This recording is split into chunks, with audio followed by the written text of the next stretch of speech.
So before we start this tutorial, I just want to let you guys know that the mouse cursor for some reason didn't show up. I'm using a new capture software. I've since figured it out, but this tutorial doesn't have any mouse cursor, so it's a little bit harder to follow along. I hope that it can still work for you, that it's still clear enough for you to get the general ideas. But for beginners, it might be a bit tricky. I might do some things that seem a little bit unclear. Let's just try to work through this for now. It's a big tutorial. It's a lot of work to cut it together, and to reshoot all of it is I won't be able to get it out for a long time. So I just thought let's just try it without the mouse cursor, and hopefully it's okay. Okay, so welcome to the first part of the tutorial. I guess it's the second part, not counting the intro. In this part, we will go through laying in the water layer masks that we're going to use to cut a hole in this scene so that we can create the reflection. And I've started with a scene that I've built from some of the assets that I made for Nat Geo. And what I've done is I've spaced them apart appropriately so that they look decent, have a little bit of depth, have some objects in there, and I have some tilted at weird angles and stuff like that. So it gives us a good variety to work with. So now we have to address adding water to this scene. To start creating water is actually creating a plane. So I'm going to create just a solid here. Probably just start out making it black. And I'm going to make it pretty big. Just give me a sec here. Okay. And I might make it 3000 by 3000. It probably could be bigger. This is an HD composition. Maybe 3000 by 3000 is good enough. And we'll make it 3D. And we'll rotate it 90 degrees. Okay, and then I'm going to reposition it and make it fill up essentially it's going to act as the horizon line for the water. And I need it to fill the whole set and to cover the entire camera move. So I'm going to expand it out, scale it up as high as I need it, and push it into the set so I have full coverage of the actual scene. Okay, cool. I think that's good enough. Great. Okay, so now we have this is our layer that we're going to work with. Now lots of problems emerge when you do this. You can see my fog layers that I've made are directly intersecting with the water. It's creating these hard lines. There's an easy fix for this, but it takes a little bit of time, but it's absolutely worth it in the end. So what we're going to actually do is we're going to create a bunch of water masks, and we're going to use them to create our ripply water paths. So I'm going to show you how to do that. If we go into fast draft here, you can really see it at a higher resolution. These hard lines are unacceptable. They aren't something you actually want to work with. Okay, so let's just I'm going to create a new composition, and we'll make it 3000 wide. Actually, let's make it 4000 wide by 1000. Actually, let's make it by 500. What we want is something that's long and skinny. So we'll just actually make this gray. We'll make it the comp size, and we'll make the solid black. Okay, here we go. And the next thing I need to do is just create a mask around it. So I guess I'll just do this. I'm double clicking this mask tool here, and then I'll bring this down like this. And then essentially what I'll do is I need to round the corners here. So I can just grab this tool right here. We'll just pull this out. It doesn't have to be perfect. You'll see in a second what I'm doing. It really doesn't have to be perfect. I'm more just trying to create something you can taper off well, and will serve as a good object for waves, and you'll see how that works in a second. This will serve as our wave piece. As a wave mask. We're going to have a bunch of these. The next thing that we can do all of it now. You could nest this and just create, like, let's just call it like wave matte static. We'll just call it static. Okay, and then so now what I can do is I'll create a new composition, and then this is where I'm going to apply all my deformers and stuff. And I can use an adjustment layer or do it straight on. It's really up to you. But so the next thing I do is we'll just apply some distortions. Turbulent displace is a good one, and we'll just alt-click the evolution. We'll do time times 300. Let's see what happens here. Now you can create custom controllers for your water and stuff like that. I'll usually do that in the main comp, but I'm trying to keep this pretty simple and straightforward for now. So you can just, having a generic cycle is fine. The shot's only 10 seconds, but what's going to happen is you're going to have this one clip and you're going to want it to be long enough that you're not seeing it loop or repeat a lot. So let's actually make this a bit longer. I'm going to make this composition a full minute. So I don't want to see any looping or cycling because that would really break the illusion. So that means I have to go into this wave static here and also make that to a minute. Okay. Okay. And let's go. And all right, so we've extended that. So now let's just change this to matte, static and not static, and we'll call it distortion. Okay, so usually I like to combine a couple of deformers together, or just, yeah, I guess they're called deformers together. So we have this one that's kind of creating a randomized turbulent movement. And then the next one we want to do that I do, I mean, you can really use whatever you want, is I use a wave warp. So I think it's this one. Yeah, so it looks really horrible right now. But once you increase the width really high, I think I want to get it almost as high as you can go, 180. And then the height, you can vary the height. Again, you can add your own controllers. And wave speed is at 1 right now, but let's just see how that all looks together. You can use something like that. So sometimes that helps with water. But the other alternative is to actually, we don't even have to use expressions. We could also just do this. We could just adjust the offset here. So we can offset the turbulence, and then let's go over here. Oh, it looks like we ran out of video. Give me a second. Oh, there it is. Okay. So what we can do is we can just animate the offset of the turbulence here. So I'm going to take the offset and we'll just shift it way over here. And that'll give us a nice feeling that the water is sort of headed somewhere in some ways. Just want to make sure it's moving fast enough. It might not be moving fast enough. And maybe I want to make well, actually, let's move it even further over. You can go pretty far with it before it stops working.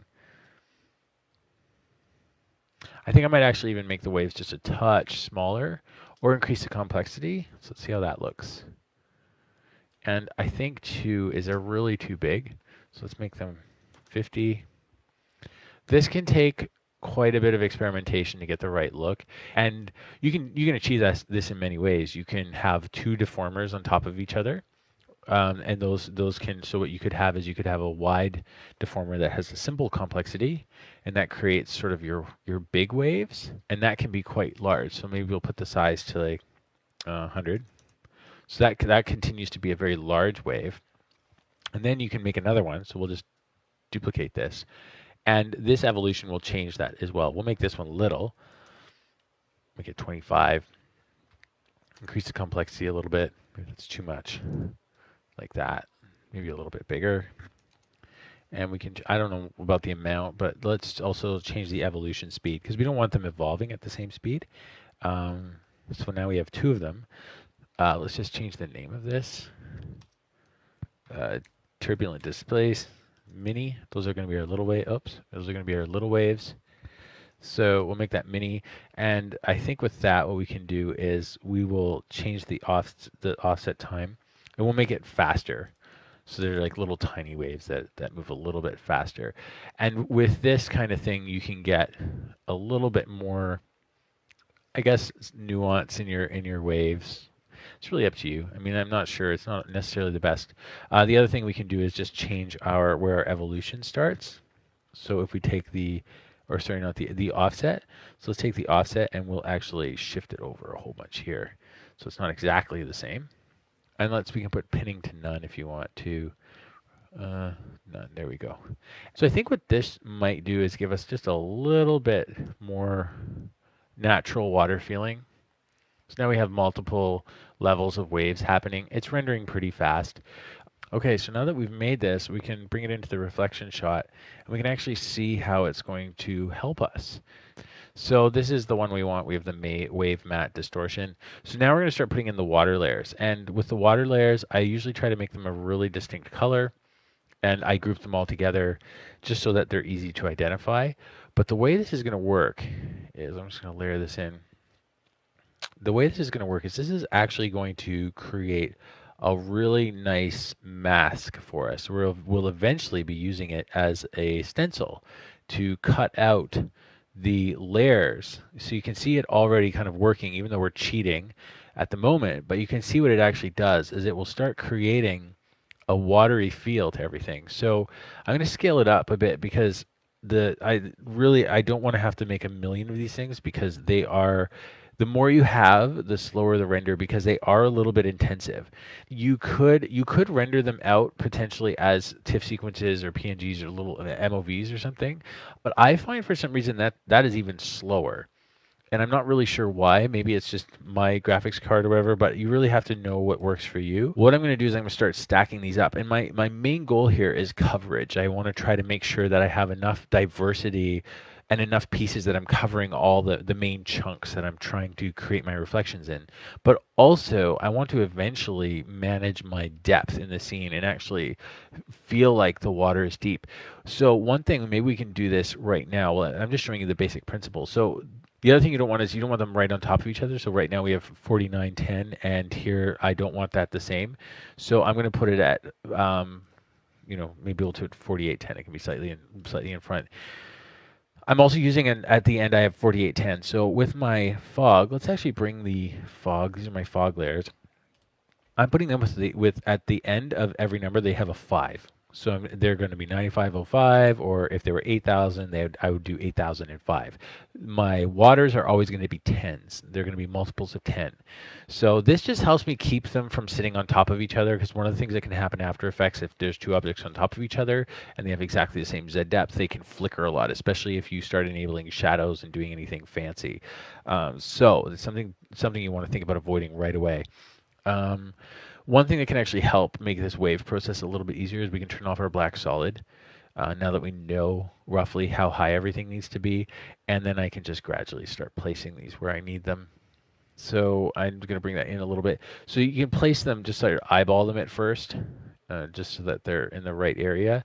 And you can see why you want to create more than one, because you can start getting some of that depth out of the layers here. You see that we've actually slipped behind this layer.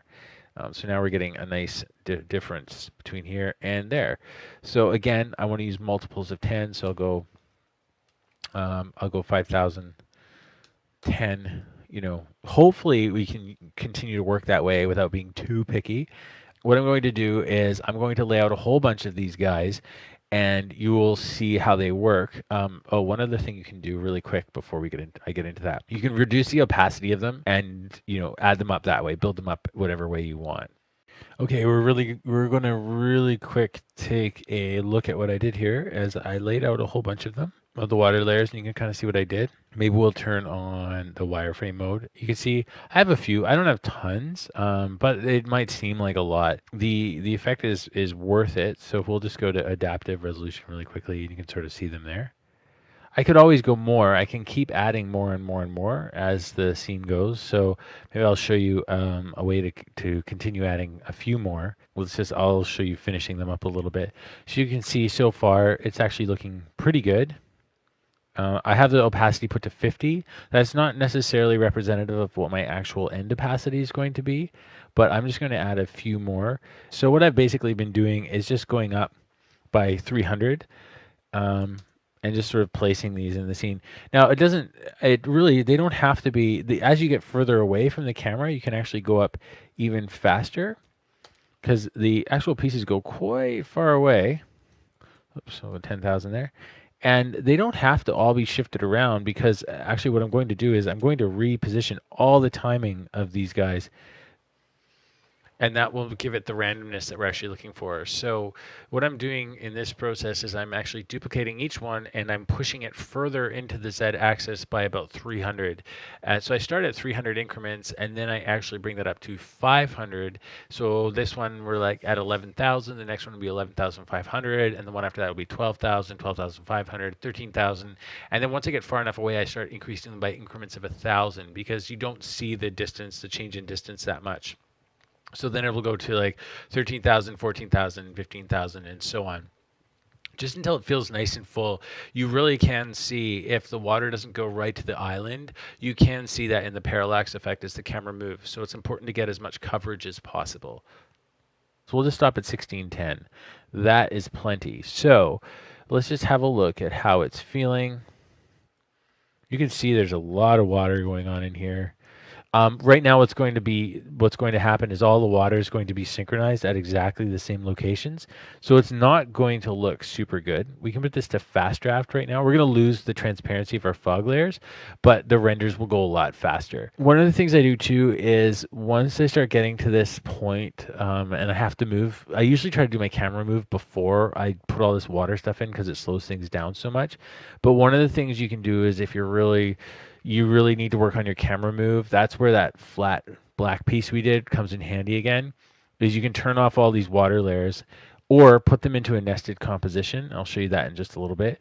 And then you just turn them off and rework your camera move, make sure everything's where you want it, and then just turn them back on again. So you really can enable them or disable them because they're heavy and they're going to eat up a lot of your processing power. So they're kind of the last step once you've sort of laid everything out. It looks really good. And that's why I usually work with this flat black piece here. The other purpose that piece serves is what you can do is you can actually bring it down. Once you're done your water, you can bring it down and it acts as the final edge of the mat. So I'm going to just do another one. So I'm going to call this like water reference, and I'm turn that off. And this is actually going to be the water mat here. So this I usually try to bring down so it's not cutting across and giving me a hard line. I can bring it down just as low as I need it to be, just so that just in case I have an empty spot or I've missed something in one of these water layers, it's going to catch it to make sure that there's a hole, that it's black all the way through. And I'm actually also going to increase the opacity of these water layers a little bit because I think they're pretty low. Put them up to 75. And anyways, you can change that at any point to get a more dense water or less dense. Now, maybe I'll show you, we'll add a little bit of fog, a few more fog layers, because right now we only have a couple. And that's not setting up the most convincing look right at the moment. The transparency on these is pretty high. Usually, yeah, it's at 10%. That's not so bad. What we would do is we could just add fog all the way through the layers. So we'll just put one at 8,000. And like these fog layers, you can do a lot with them. Like you can create an expression to actually make them fade out as the camera gets closer to them and behave more like fog. It's pretty easy to do. You don't need any kind of crazy plugins to actually make this work. I think what we should probably do is we need one in between. We have one at 9,000 and then we have one all the way at 15,000, so we need a couple in between there. So let's put one at like 11,000. Let's just get rid of this 5. Let's go 1105. Oops, I want that to be 11,005. And I'm actually going to get rid of the 100 on this. So we'll just keep our numbers nice and solid. It just makes it easier to manage down the road. And you can see I'm already getting some nice depth in this. And now this isn't responsive depth yet. It's not super hard to get it there. But this at least gives us, especially for a pan, you don't really have to worry about any coating in that. But the only thing you do have to do is as the fog gets further from the camera, you do need to scale it up because you'll start to lose it. So you need to scale it up and make sure you go through your whole camera move and make sure it doesn't come off the frame. Like right now, it's a little bit high-low. There we go. And this one too. Oh no, that one's okay. This one's a little small, so we need to make sure we're in scale mode and scale all these guys up so they live inside the shot. If you're not 100% settled on your camera move, you want to make sure they're quite a bit bigger. Usually they work okay for a push in, depending on what you're doing. You can get away with a lot before you start having to add code to them. But this amount of a push in that I have right now, it's a bit much to not code that fog in some way. An alternative that you can do is you could, if you really only have a couple of fog layers, you can just keyframe their transparency. I'm actually going to bring their transparency down a little bit because I think it's pretty strong at the moment. That could just be because we're not in adaptive mode, so we're in fast draft. So let's go into adaptive, see what happens. So now you can see our sky, and you can see the effect that the fog is having on the sky and the objects around it. There we go. So I think it's dense enough for the fog. As you can see, it's taking a long time for the render to snap in because this water is pretty intensive. There's a lot going on. But what I wanted to do quickly before we go any further is I just want to offset the water. It's a bit of a manual process. Maybe there's tools to do this faster, but usually what I do here is I'll just expand this out. This is why I made the water about a minute. So our shot is living at about 15 seconds right now. So I'll just bracket that in. And so I can see how much leeway I have. What you could do is end the water at 15 seconds if you know your shot's going to be this, and then press the Y tool and just pull it around. So you have different start times and different end times. It's nice if you can see them, and then that way none of them are like overlapping too much. It's really important to do this because if you do this, you don't have to worry about their positioning so much, and you can actually get away from having tiling or anything looking like it's repeating. So I'm just going to set all of these guys, and this will create some really nice organic water for you. So I'm just going through and adjusting them all. I'm just going to speed this up because it kind of takes me a while. There might be a way to automatically do this. I'm not really sure, but if you guys think of something better, then let me know. So those are all offset now. So what'll happen is the water should feel a lot more organic. Hopefully there's not too much. So I guess what I'll do is I'll render this out at half resolution and we'll see how it's feeling and then we'll take a look at it. Okay, so I rendered it out and let's just have a look at it. I think right now it feels a lot like a river. If you wanted it more to be lake-ish, I think we would have less horizontal transition. Oh, it looks like there's a little pop in the water there. And we could also flip it. You could actually flip the scale on a few of these if we wanted it to feel less like it's all flowing in one direction, just to vary it up a little bit so it doesn't look so much like a river. I think this is a technique I mostly used for the National Geographic project, and it was all based on rivers. So everything kind of flowed from left to right. So this is more of a river than a lake at the moment. But again, if you wanted to change that, you could just flip a bunch of the scales on them to negative, 100%, and then you would get a nice random direction, so they wouldn't always look like they're all going the same way.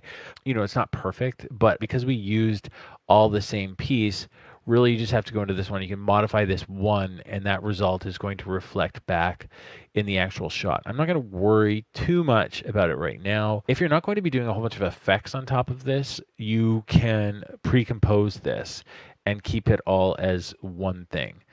And I'll pre-compose these, and I'm going to call this little pre-comp here, we will call it water group, whatever, and then comp. Okay, and then we're going to do exactly that. So now it's all going to flatten out. We'll put it back to 3D, and we'll use continuous raster. Okay, so the water is pre-composed as a group. Now that we have the water in place, and we have our fog, what we can do is we can go into the actual water here, and let's just change the actual layer type. I think we change it to silhouette alpha. I think that's what we do. And we can do that to every layer. So let's just actually select all of them. Control A. And we will change their blending mode to silhouette alpha. And let's see what this does. What this should do is this should cut a hole in this scene. We'll turn this guy off and see what happens. Let's make the background. No, it's not working. Okay. Oh, there it did. Okay, so now what you can see is it has actually cut a hole in the scene. This is super powerful for us. Everywhere that wave is, it's cutting a hole. And to add on top of that, I can stack this guy in. And this one I can also stencil alpha, or silhouette alpha, sorry. And that will even just make the hole stronger, just in case we've missed anything. But as you can see, we now have a hole. And what we can do with this hole is the next step. It's where we can start playing with our reflection and what we can start using to create the rest of the scene.